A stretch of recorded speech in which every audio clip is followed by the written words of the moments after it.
Hello and welcome. I am your host, the best podcast host in the universe, Steve Cully. I'd like to thank our sponsors at Procyon Partners. Procyon, one of the top 50 fastest growing companies in the nation. They specialize in employee benefits, wealth management, and retirement planning. President Sean Rabinowitz, proud supporter of our podcast network and everything we do. Green Street Trust International, owned and operated by Rennell Jump and UConn legendary men's basketball player Jake Voskuhl. They specialize in tax plans for businesses large or small. They will save you money or get you a big fat return on your taxes. To schedule your free strategic tax planning session today, go to www.greenstreettrust.com. Pete Finch and the Finch Law Firm is located in Bridgeport, Connecticut. If you've suffered any type of personal injury, slip and fall, a car accident, your mother-in-law ran you over with her car, your wife got angry one night and decided to stab you, the Finch Firm is for you. Pete has won legal battles all across the state of Connecticut. He will go to war to get every dollar you deserve in compensation. You just have to remember, in a pinch, call Finch or go to his website, thefinchfirm.com. Dynamic Human Performance is owned and operated by UConn legendary running back Andre Dixon. He trains boys and girls of all ages, all sports. He has a boot camp program 7 days a week, 6 a.m. You want to get in shape, you go to Andre. He has an athletic development program where he trains boys and girls in the sport of their choice from the ground up, helps them reach their full potential, be the best they can possibly be. Andre has sent boys and girls to college on scholarship for all different types of sports. To work with the best, he has a 5,000 square foot state-of-the-art facility in Hartford, Connecticut.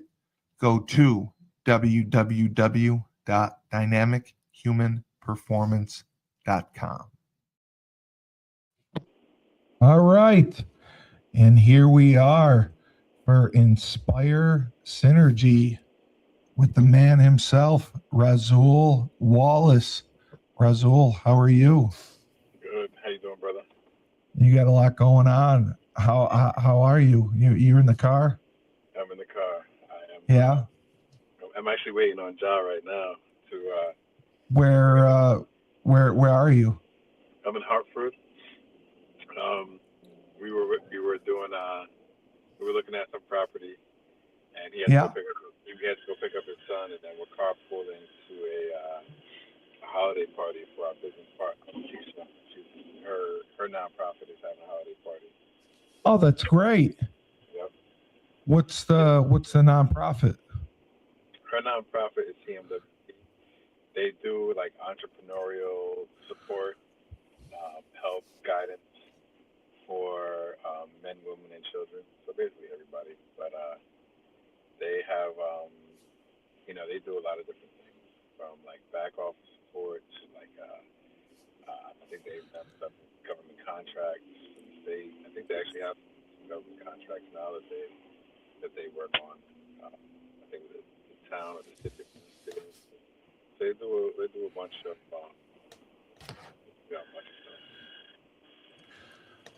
So I was able to reach out to the person I know at Gatehouse in New Hampshire, and they would love to have a place like yours where they're able to send people who graduate their program, people who need housing after 28 days, or if they don't get into their IOP program or when their insurance runs out. They would love to work with you and do something like that. So that'd be great. Yeah, I think that from what he was telling me, there's a lot of places that are looking for housing. He mentioned another. He mentioned two other places that are in the Nashua area that also are looking for places to send people because they don't have enough resources to do it, and it usually ends up with a bus ticket and you're out, unfortunately, and it doesn't typically end well. So I Yeah. think that's something that you could take advantage of, and they provide the transport, whether it's a bus or a train or Oh, really? uh, by van. They'll bring them to you That's, and get them settled. yeah, So well, it, because everything we do is all the guys are self-paced, so we do have to kind of talk to yeah, them, make sure they have the ability to kind yeah, of yeah, yeah, travel. of course, yeah. No, I know that part. Uh, yeah, but that would be huge for them, because I mean, when you're in their IOP program, you have to pay rent anyway. Oh, is that So right?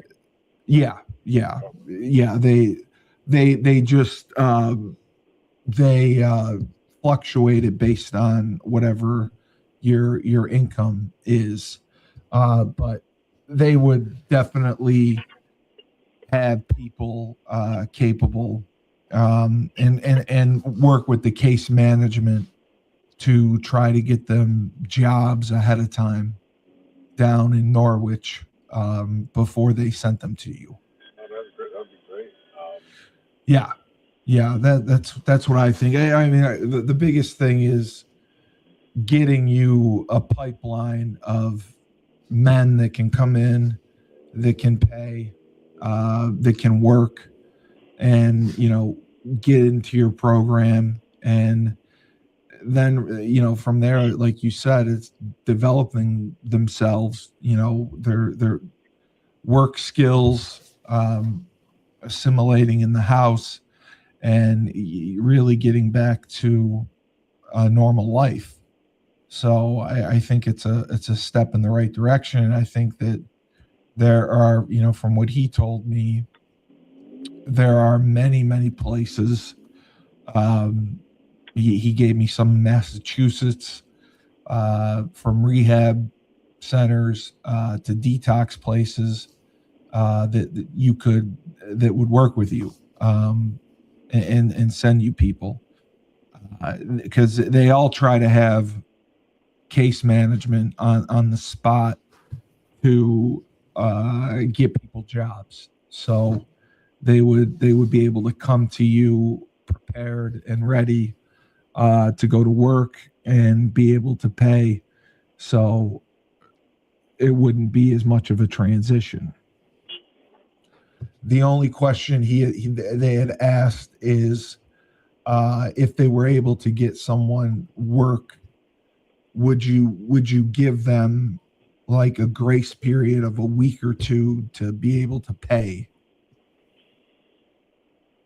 that'd be a conversation. We have to understand, really Okay. understand it, like, because right now we haven't afforded anybody that kind of Yeah, leeway I know you haven't. and understand, because if they come in, if they come, If they came in and if they paid like half one week and half the next week, something like that. we could possibly, we've done it. We've done it. So we have some local entities that have helped support guys coming in that might be able to help too. Yeah, So if we can have the conversation and figure it out, you know what I'm saying? See if there's a gap. Um, because I told them, if they were able to save up money with the work that they're doing there, and have that to go in, right. that would be the way to do it. And then case management can work on getting them jobs in the Norwich area Yeah. where they can start and pay. So because I told him, it's a little bit more of expensive. It's a more expensive area than Nashua. Right. So, But uh, this, but you know, for me, I think just understanding that right now we've been very kind of um, trying to be as supportive as possible, right? So no, I know you have. Yeah. we have we have subsidized guys. We've given guys a lot of opportunities when you know Yeah, at you've different held times, beds open for him.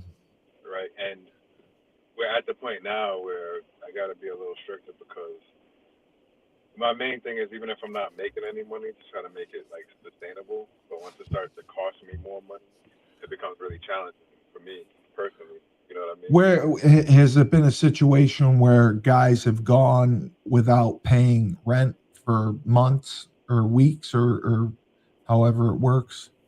So we've given, like when we had the fundraiser, right? The funds that we Yeah. raised, it allowed us to get someone to help with, different, someone like Ashley to help with, grants, different sources of funding to come in, and she's been extremely effective.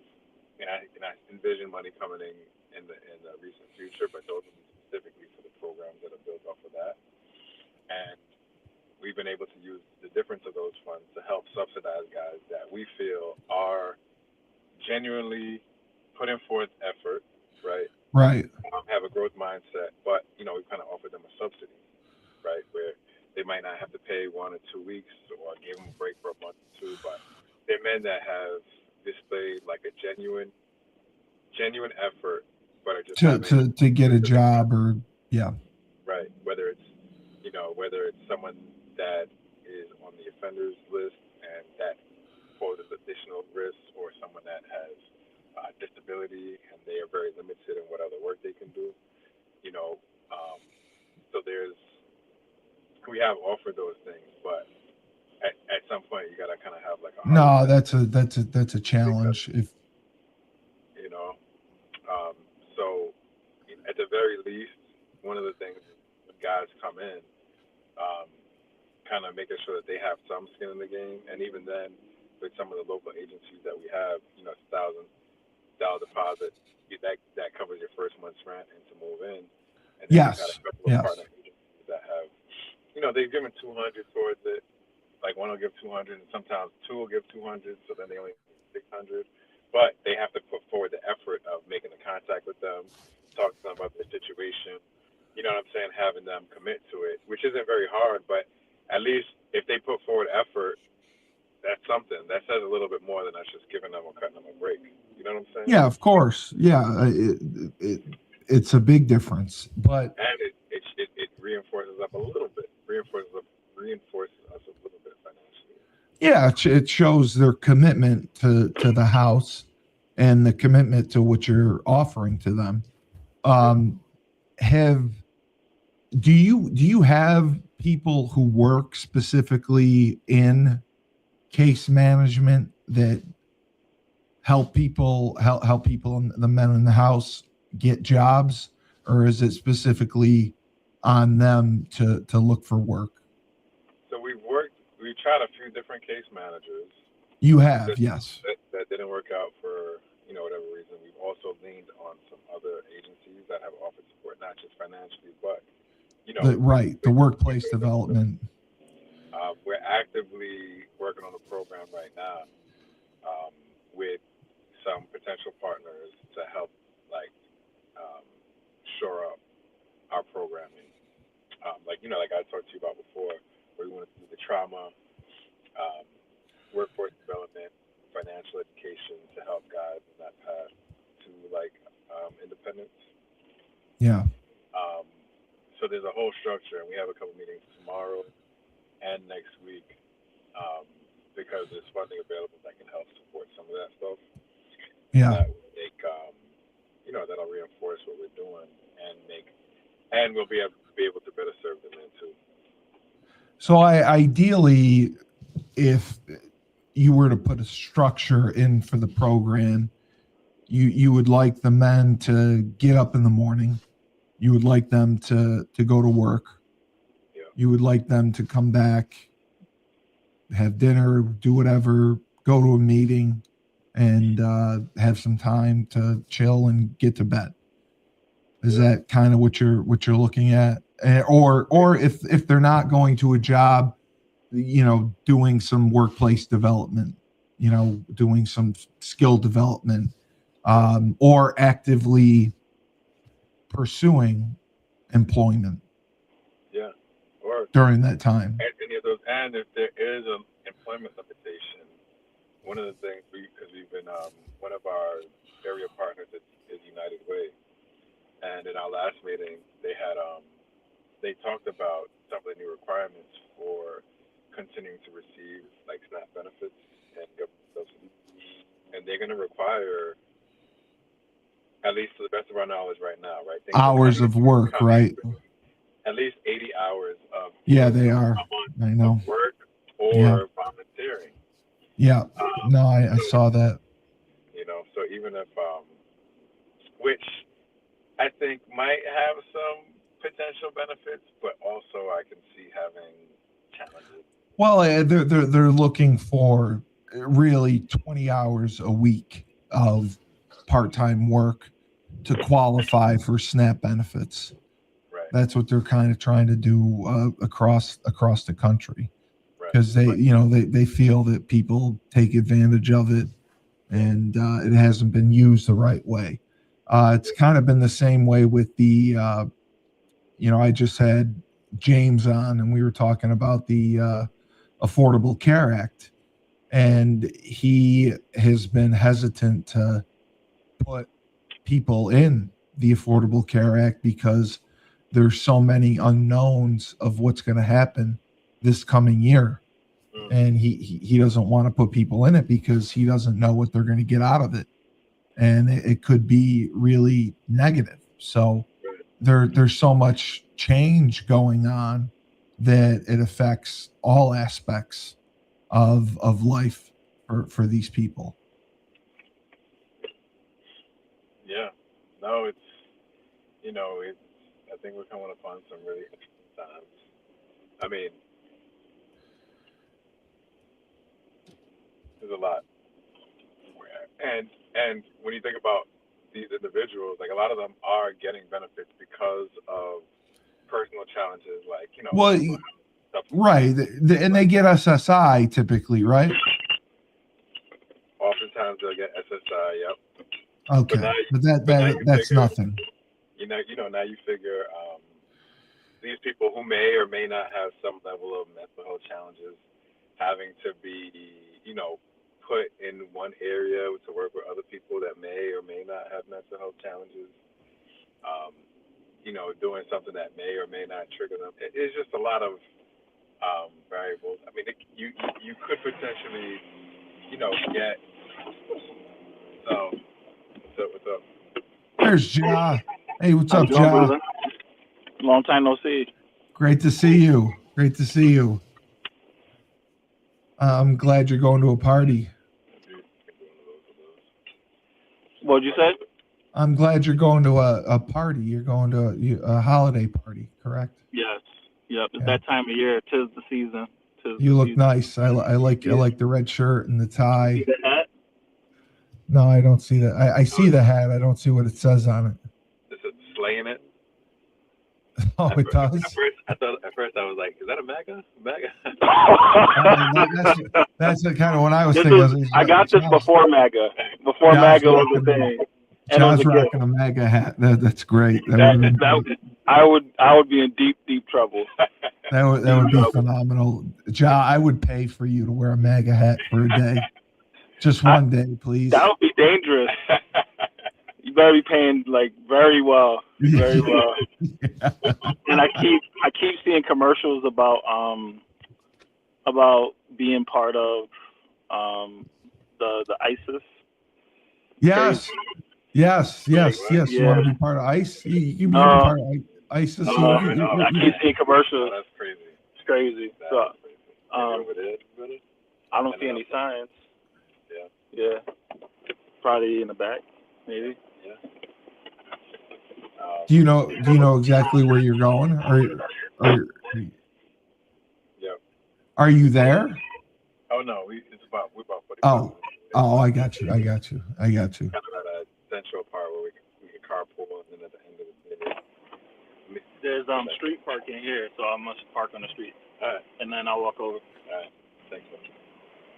Man. No, but I did talk to there's a couple places in New Hampshire, there's a couple places in Massachusetts that I think could work out.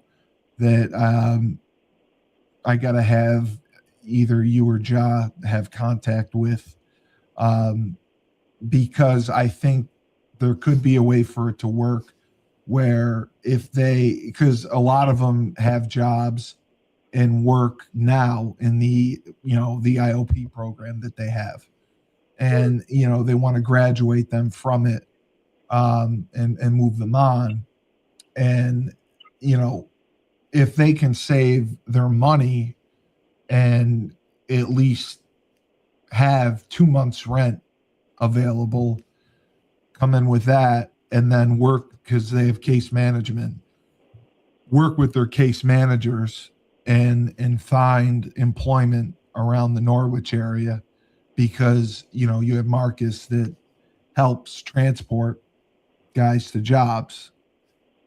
That's where I think it could work. Because right now you have. Did you say you have 4 men in the house right now? Right now we have 4. Yeah. The transportation to and from work, though, I don't see that right now. Right now, Okay. we have a van. And Yes.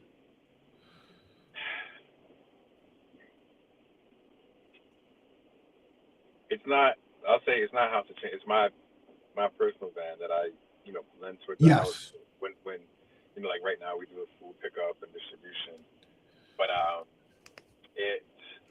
So it wouldn't be to take people to work, is what you're saying? No. Okay. Because I know Marcus takes people. Yeah, like he'll take people to meetings in it, won't he? Nope. The only thing it's used No. for right now is for the food pickup and distribution. With some of the other programming that we're coming together with, we might be able to use it for like for pick up and drop off specifically for the programming that we're doing. But for work, I think. So you would have to get a specific vehicle, you're saying, to do transport for something like that. I think so, yeah. Oh, okay. Okay, that makes more sense. But I definitely think that from the response that I got, it was very, very positive, because people want to see the development, people want to see their clients move on to a sober house, because that's the next step in the development.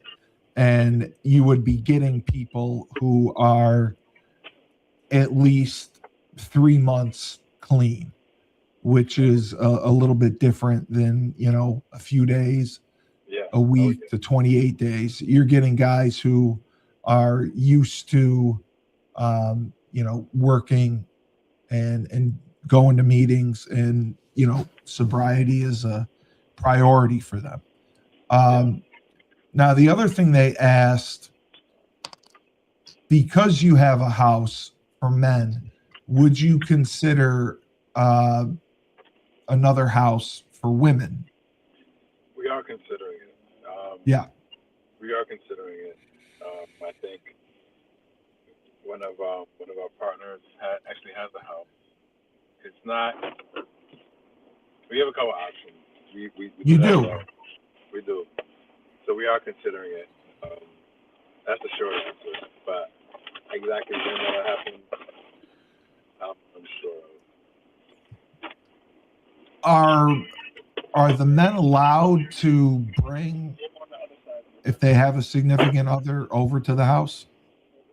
They can have guests, but they can't stay the night. Of course, right. But they can have a girlfriend over. Yep. They just can't stay the night. Keep breaking these. Right, exactly. And they're allowed to go out on occasion as long as they come back for curfew. And even if they have, like, because guys have different things going on with family, and Yeah. all it really, takes is just communication, really, Right. That's the biggest thing. As Yeah. long as you know where they are, what they're doing, things like that, Right. it's not nearly as big of an issue. Right, exactly. Right. So the project that you have going on in Norwich for the affordable housing, the building, how is that going? Laban had wanted me to ask because I got to find a way to get you on the show. It's coming along. The pre-development process it's a learning process. Oh, it's a pain. Yeah. But the pre-development is probably about a year in itself, going through all the phases of planning. Before you can break ground. Right, exactly. Before you can break ground. You have to have the capital stack completed. You gotta grease the wheels a little bit. No, you gotta have the capital stack complete. Before you can break any ground. When it does. You have to have the what complete? The capital? Capital stack. What does that mean? So if it's a $22 million project, you have to have every penny allocated and accounted for, and you need a certain, like the renderings have to be at a certain percentage. I don't know if it has to be 100%, but it's at least 90 minimum. So you got approval for this. Are you saying that you don't have? Well, you know who approves it? No, I don't know who approved it. La Jefa. We approve it. It's our project, but you really don't want to move forward until you know you have enough capital to make it a successful project. Oh, so you approve the project before you have the capital. So it's a leap of faith, right? Because there's no guarantees that when you break ground that you're not going to uncover something that you don't predict. On this particular site, there's a lot of rock and ledge. Yes. So you just don't know. There's a lot of risk. But if you have the right partners, they help absorb the risk with you. We're very fortunate to have Razul and Letitia. They've been able to build really strong relationships where we have experienced people willing to help us, and it's not like just anybody. It's best in class support. So you go in much more confident than if you went in by yourself. Yeah, that's what Laban was talking about, and we were actually having this discussion today. So, are you actively seeking investors for this project? Outside investors, outside money? So actually, yes and no. Yeah. Yes and no. So it's complicated. So the first step is Department of Housing approving your project, and it's like a interesting process. So you put in a development engagement application, and then the floodgates open when they give you the ability to apply. Essentially, you get their green light, to be able to move forward. To be able to move forward. So it just says that you have a viable, confident project by the Department of Housing. So that means that you're saying people want to get involved because you have a viable project. People want to invest. So, yes. So with affordable house, usually whenever you're doing any type of project, there's two components to the financing. There's the equity portion, which most people might consider the down payment or money you're bringing, and then there's the finance portion or the money that you go to the bank to get, right? So usually you need to raise money through the equity portion if you don't have it yourself, and then the difference you go to the bank, right? So the bank might say you need 30%, right? They'll finance 70% or something along those lines. Correct. With affordable housing, there's subsidies that I would start with the tax credit. Well, I would consider that a subsidy. Yeah, it is, but I would just call it what it is. Yeah, yeah. So they have a low income tax credit, and there's a 4% Right. and 9%. And if you get the first step is DOH approving your application to give you the right to apply. And then in the state of Connecticut, if you're going after affordable housing funding, you can go after a 4% and a 9%. If you get approved for that, with those credits, you're more bankable. Yes, yes. And is it difficult to get those credits? A lot of work. It's a lot of work. There's a lot of work. What do you mean by a lot of work? Are you mean they dig into your finances a lot of work? Is it They dig into your personal? finances, but you really have to invest significantly in the planning portion. You have to have a good business plan, is what you're saying. It's beyond that. It's like you basically have to build out the plan from A to from Z. A to Z, and then all of the nuts and bolts of each part. Part Every A, detail. Part B, Part C. You got to get pretty detailed, and it's like It's time consuming. it's very detail oriented, and then you hire professionals to do their jobs, right? Architects. That's what I was gonna say. Yeah, because you guys aren't experts in certain fields, so to put this project together, I'm sure it takes many different groups. Am I correct in saying that? Correct. And everything kind of has to be done in a certain order, but like Right. you're figuring out the order. You know what I'm saying?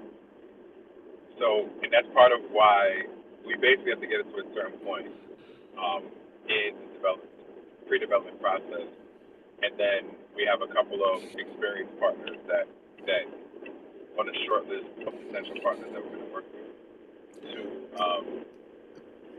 to help, because based on our experience, we wouldn't be able to do it alone. Well, you guys are you're new at this. I mean, this is a massive undertaking. Right. Plus, like they're not going to bank you. They're not going to fund you or bank you without the experience. So we have to bring in experience. Yeah, you have to have someone who is something on their resume that they've done something like this. They're not just going to hand you over a loan to an inexperienced person building this, right? And it's not just experience; it's also having the capital to be able to sustain. So these projects range from like $5 million to $50 million, right? Correct. It's going to cost well over $1 million just to plan it, and that's not paying us. Easily. That doesn't pay our company at all. That's just paying everybody else, and it's a leap of faith on our end. So you took on this opportunity. You saw an opportunity here for affordable housing. You saw, the risk reward, the cost involved in it, and you still went for it, and you got it approved. That's a tremendous accomplishment. Now, you said it's really a full year, but it's trying to get investors, trying to raise the capital needed to break ground, to do everything that's required for you to get started to build. Is that accurate? Yeah, that's part of it. To a degree. We will have to invest a certain amount of dollars ourselves to get it to a point where we will qualify for some of those funds. But housing is something that is very affordable housing, something that is like one of the most significant needs in society today. So there's support in there. I think the challenge is figuring out the sweet spot of where you can invest just what you need to get it to that point, and then have access to those dollars to minimize your risk. But one of the things that plays so heavily very heavily in our favor is that we have site control. We own the property already. Which has, because like a lot of times what will happen is you'll get it under contract, And then part of the terms of the contract are it's pending, we can do our test, make sure that it's viable, and that it'll pass, it'll get approved through zoning, right? But with the property that we got, it's zoned specifically for what we're doing already, so we should have minimal obstacles there. So unless there's some kind of outstanding, they had a phase one already, a phase one environmental, which basically says that there's kind of environmental concerns there, which kind of Correct. laid out what any environmental concerns they might be. And there were some, but they're kind of minimal for things that aren't, and they were supposed to have been remediated. So whether they were remediated or not, the investment, we don't think is going to be significant or enough to like cause a the project. So we just went ahead and closed on it because we purchased it for such a good price. We got 6.4 acres. We own multifamily for $60,000. When a lot of the time, the price tag on something like that might be $500,000. Oh, easily, yeah. So, I mean, that's a really good business mind to take advantage of that. What's your biggest fear right now with the project? Would you say, if you had to name your biggest fear? I think the biggest uncertainty is because there's a lot of ledge rock on the property. That's the biggest uncertainty, knowing the cost of removing that. One of the things that, and the main reason that we went with one large structure rather than having it spread out, because ideally what we would have done was have a project where we can help middle to lower income people in ownership. Right.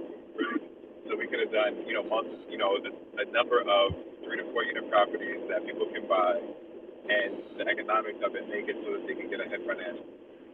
Because of the rock, it was more cost effective. The risk was just a lot more doing it that way. Significantly more. The cost of just dealing with that was so much more. So we decided to go with one large structure and do affordable housing because it looks like we'll be able to minimize the cost associated with moving ledge by having one larger structure. But as we go through the phases of the planning, we'll know better. There's some unknown, some risk associated with it because the cost could be minimal if we avoid the ledge altogether, or it could add another 100, 200, 400, or 5,000 to the cost. Yeah, exactly. Is the entire team involved in this project? Like Letitia, is Ashley involved as well? Is Scott involved? Scott's not part of the team. So this is really your baby. You're on your own doing this with your team. Yes, sir. That's awesome. No, it is. I'm telling you, it's been. That's exciting. Are you having fun? I'm having fun. I'm learning a lot. There's been a lot of late nights. No, I mean it's a learning process. I'm sure you're nervous as hell about it and not sleeping, but no, the late nights. It's a huge undertaking, but the difference that you're going to be making for thousands of families, I mean, it's unbelievable. I mean, that's what you got to look back. That your mission is giving back, whether it's through this project, whether it's through the House of Changes, you're giving back to people, and I think that's really remarkable. And one of the goals is to hopefully bring some House of Change programming on. Yeah, that's what I think. I think having a phase 2 of the House of Changes where, the men stay in the house for 6 months or whatever, they get their lives straight and they have a chance to have affordable housing. That's something that is really not available. And I think that's going to make House of Changes more attractive as a program. that people are going to want to go to for sure, because they're going to have a chance. You're going to stay in the house. You're going to get a job. You're going to have your mental health checked, and you're going to get right, and then you're going to have a chance to own your own place at some point. Because that's not something that's presented to a lot of people coming out of these facilities. From the place that I talked to in New Hampshire, I think that it'll be huge. So that's what I think really you can focus on. 4 beds are available in the house. I think that talking to I'll give you the number of the manager, the supervisor at Gatehouse, that you can talk with. And the supervisor at Gatehouse you can talk with, and see how you can work out a plan for them to send people to you. And then you have the place in Connecticut that you already sent someone to and they came back. I think that having those relationships and those connections will be viable, so you have a pipeline of men that can come in and are ready and financially secure enough. And then it's about employment, finding that job that can keep them there for 6 months to a year, and then moving on, saving up, learning to save. That's the biggest thing. It's not how much you make, it's how much you save. Yeah. Because that's such a unique proposition that I think men will be, it's tough to find motivation when you're in the situations that they're in, when they know that, hey, listen, you do this program, you do it for 28 days, you do it for 2 months, you'll have an opportunity to go to House of Changes, get a job, pay your rent, and after 6 months, dude, you could be in the free and clear and have a chance to own your own place. That's like within a year, your life could be changed. And for a lot of people who don't see a light at the end of the tunnel, that's huge for them. That's a big motivating factor, having that light at the end of the tunnel. So that, to me, that would be like the most ideal situation, or most favorable, is getting someone from, coming into the house and getting them from, whether it's homeless, just out of prison, re-entry, to home ownership. To me, that would be like kind of the dream situation scenario, And I think it's doable. The home ownership, I think you're looking at about 2 years. Yeah, I agree. But I think you can do it in about 2 years. I agree. But I mean, the fact that they can go to, it depends on the person. From start to finish, from detox, from treatment, from going into a sober house, being there, at least a year. I mean, I think that's something that will motivate people to go in the right direction. You're like, wow, I can turn my life around in a year. It's not going to take 5 years for me to restart my life. I can make changes and get in the right place in a year. And that will really provide a lot of self-confidence, because a lot of these guys don't have that. So that's why I'm saying I think that it'll be a big moment for them. So actively, it would be reaching out to the rehab facilities and putting them in contact with you to talk about how you can work out a connection and an arrangement to work with them to take clients when they have graduated the program. That's ideally what you would want. Yeah, ideally just keeping the house full with the right men. Correct. That fit the culture. Yes. Is the ideal scenario. Okay. Yeah. All right. That's definitely something I can help with. The place in New Hampshire is Gatehouse. I can put you in touch with them.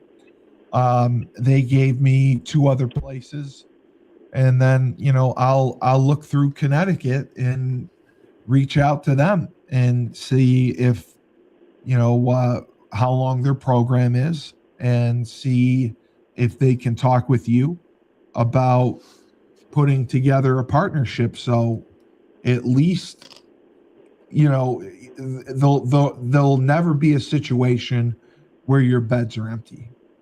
There'll always be a pipeline. And that was the one thing about Gatehouse, was there was never a bed that was empty. If someone left, somebody new was coming in, because there was just such a shortage and so many people who needed help, and there weren't a lot of places to go. So I think that can work out. So I think ideally that could be that could be the next step. And then, I really think the fundraiser, doing the raffle, I think would be beneficial when you guys have your board meeting. It's very, very simple to do. It's just printing up tickets, selling them. I think I know that your team is obviously overworked, but I think it's something that you can have friends do. I think it's something you can have nonprofit organizations sell. I think it's something you can go to businesses with, just like we did. And I really don't think 1,000 tickets is going to be exorbitant. I really think you would be able to do that. And you give away 50 grand, you keep 50 grand. I think you could do more, but if you don't think you have the bandwidth to do more, then start small. Start small.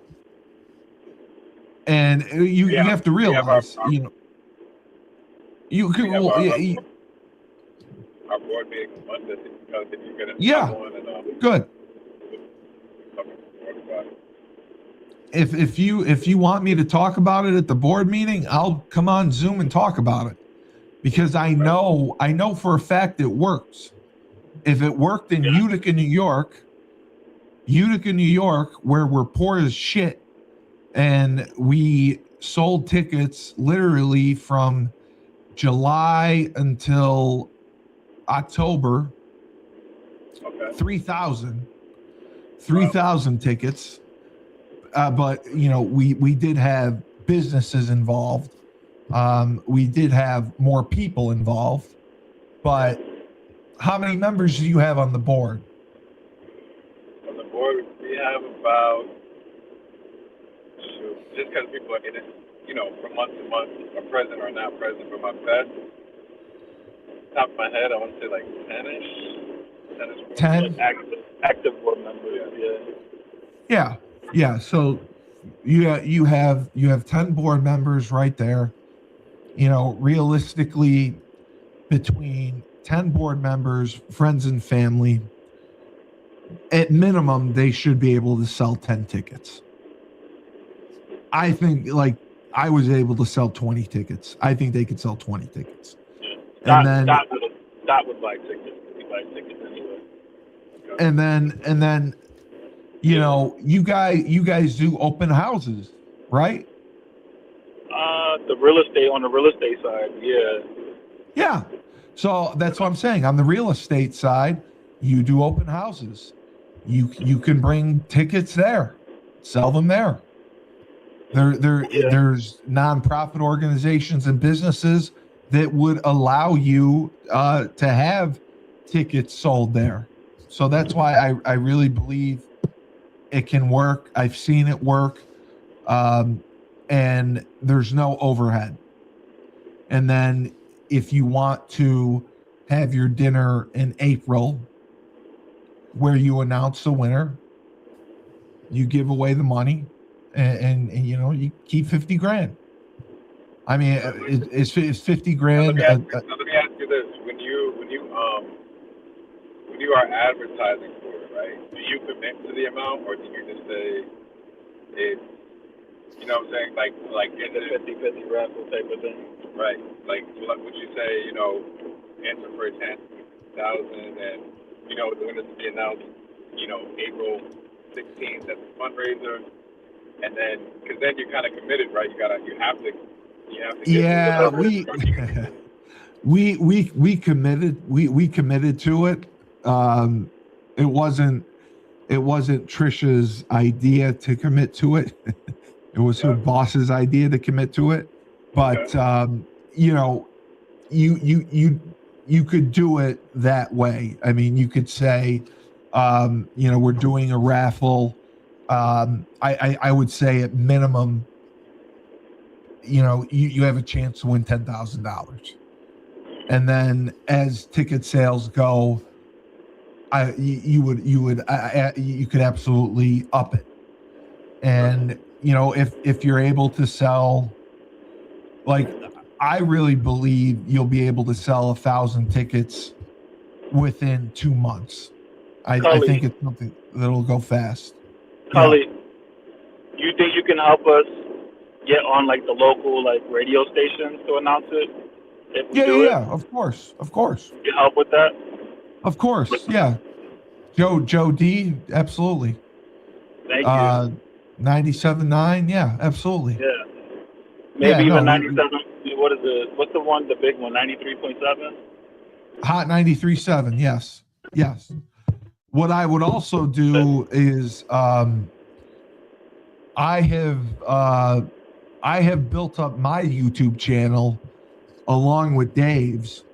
I have the ability now to advertise on YouTube TV, not just YouTube, Wow. YouTube TV.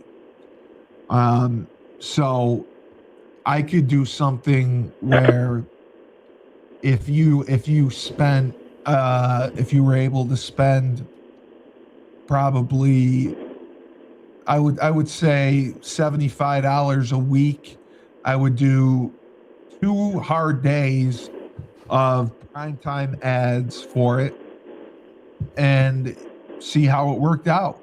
You know, they can be bought at the Scott Lewis Real Estate Building if you wanted to sell them there. If that would be the center, wherever you can process credit cards. Otherwise, you have to pay cash.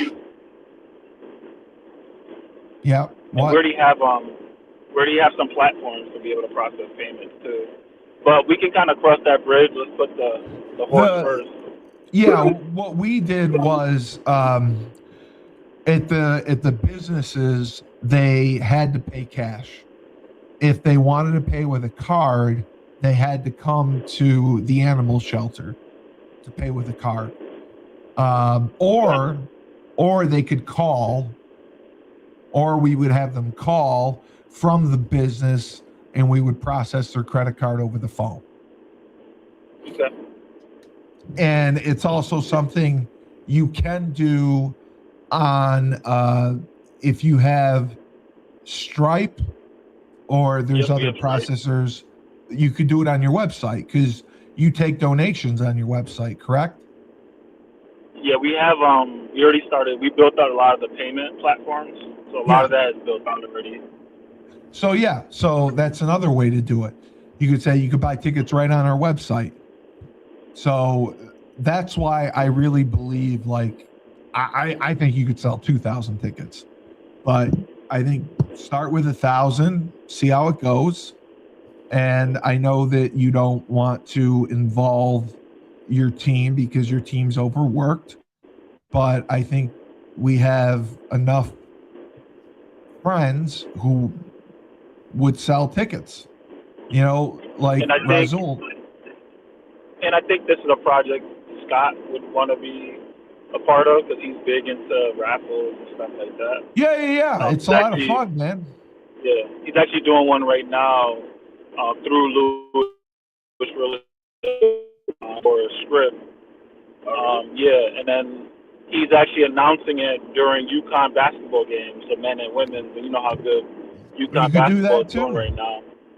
Absolutely. Yeah, so that's Scott would be very open to having a conversation on how he can support. I just saw it work, and I was blown away by it.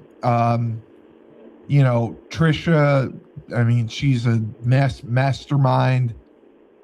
She sold a ton of tickets herself.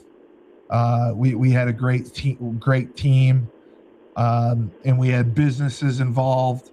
And like I said, this is Utica, and Utica's a dump. Utica doesn't have money, and these are $100 tickets. People paid no problem because they wanted to support the animal shelter. So there's very there's no overhead. The only overhead is printing out decent tickets, which doesn't cost much, and then it's just getting people to sell them. Talking to different businesses about selling them at their place if they're comfortable doing it, and being able to process the credit cards, which you can do on your website. You already have that in place, so that's why I think it could work. And is $50,000 gonna make a difference at the House of Changes? Is that like significant? Oh yeah. I mean, you could do more. I mean, you could take 75 grand and give away 25 grand. I mean, it doesn't have to be 50-50, but you could do it however you want. But I just think it's very, very easy. It's low overhead, and it's you have the personnel that could do it. I really do believe that. So, and yeah, I would advertise it. Absolutely. We could get it on the radio. We could get it. YouTube TV right now has 80 million viewers. You could get people from out of state that would buy it. So that's why I say were they getting so people were buying them online? No, we didn't have the bandwidth to have them buy them online. We had to have them call from the business if they wanted to pay with a card. They would call the shelter from the business and pay with a card over the phone. And then they punch it in. Because the shelter was a shit show. We didn't have the bandwidth to do it. You guys could. You guys could say, hey, you want to buy a ticket? Here, go to the website, fill out the form, They show it to you. You give them the ticket. You rip off the stub and get the ticket. The end of the week, you go and you collect the stubs, and I think it could work. Okay. So you're going to pitch it to the board on Monday. So thank you for that. And, if you want me to, I will. I'd be more than happy to. I believe it'll. I have 100% faith it'll work. And the executive director asked you to. Well, Connecticut is just full of rich people, and $100 to them is like $10 to people in Utica. So that's all I know is property in New York City is more expensive than property in Connecticut, especially Norwich, Connecticut. Oh, but not Utica. No. Yeah, Utica. Utica, Razul could buy a mansion. Less than Norwich. Okay. Yeah. Take a look at some of the property in Utica. You could buy a mansion, but you guys have a safe holiday party, Thank you. I will play our outro here, and you guys will be good to go for Razul Wallace and I'm gonna add you to the Ja. calendar invite. I'm gonna add you to the What calendar what invite. what time's the meeting Monday? 6 o'clock. 6 p.m. Yeah. Don't be Oh, late. okay, no problem. Okay, We'll I will send La be. Jefa to Utica. We will send La Jefa to Utica if we need to. Don't be late. I do not doubt that. I do not doubt that. But yeah, no, I'd love to help out. So, and then I will get you the contact information for some of the other facilities, and I'll reach out to some of the other facilities. So for Razul, Ja, House of Changes, Inspire Synergy. I'm Steve Cully, the best podcast host in the universe. Remember, when life gives you lemons, don't make lemonade. Take 2 oranges, throw them right back at life. Down south, we also have Julius Williams and the Trench Mob. Julius trains offensive and defensive linemen. They compete in 5v5 tournaments and college showcase camps across the country. Julius has sent kids to places like Florida, Florida State, Miami, Tennessee, Clemson, Georgia, Alabama, just to name a few. If you want to work with the best and you're an offensive or defensive lineman, go to www.battleofthetrenches.com. Julius is located in Decatur, Georgia. However, he will come to you. You can come to them and work with them. You are allowed to go to any tournament they go to, any showcase camp, and he will do everything possible to help you through the recruiting process. We have Ned Von Young, Fresh Fold Laundry Company, Chapel Hill, North Carolina, high-end laundry service. They have now been open a full year. They do booking online. You put your clothes out in a clear bag. They come pick it up, wash, dry, fold it for you within 48 hours. They also have an expedited service. They have an online subscription model where you can do your laundry weekly or bi-weekly, same thing. They are now going to be offering a delivery and pickup service so you can have your laundry done without leaving the comfort of your own home. They have deals for college students. So if you are in college, wash your clothes. Believe me, they have everything on their website. It is my-freshfold.com. James Whitfield of Luther James Insurance. For the last 3 years, James has dedicated himself to the art of financial planning, financial services. He specializes in insurance policies, mainly life insurance. He will make you a boatload of money, and he will do so tax-free. He understands the stress that goes into retirement planning. How much am I going to need? For how long? Do we have enough? Because fear of the unknown is real. Go to his website, lutherjamesinsurance.com, to get a free consultation.